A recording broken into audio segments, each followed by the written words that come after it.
Për të mërkurën ora 12 është caktuar seanca e Kuvendit ku do të debatohet rreth iniciativës së grupit parlamentar të BDI-s për shpërndarjen e Kuvendit.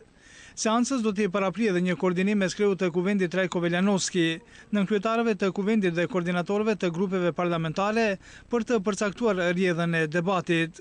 Këtë e konfirmoi sot për Alsat koordinatori i grupit parlamentar të BDI-s Nexhati Jakupi. Kryetari i Kuvendit ka konvokuar seancën e radhës për ditën e mërkurë në ora 12 me çrast me një pikë të vetme të rendit ditës, propozimin vendimin të iniciuar nga grupi parlamentar i Bashkimit Demokratik për Integrim për shpërbërjen e përbërjes parlamentare dhe konvokimin e zgjedhjeve të parakohshme parlamentare. Ditën e mërkurë do të kemi edhe një koordinim shtesë me çrast do të harmonizojmë qëndrimet në mes grupeve parlamentare se si do të zhvillohet seanca e Kuvendit. Nisma e BDI-s deklarativisht është mbështetur thuajse nga të gjitha partitë politike parlamentare.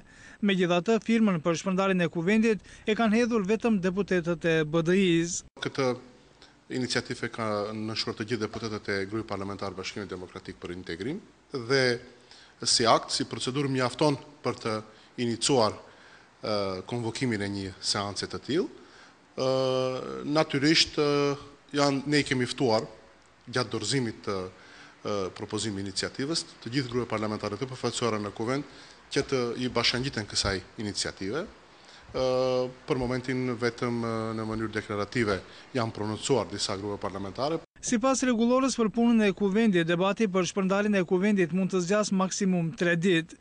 Jo zyrtarisht nuk përjashtohet mundësia që të mërkurën gjatë seancës vetëm koordinatorët e partive politike ta thonë qëndrimin e grupit që përfaqësojnë.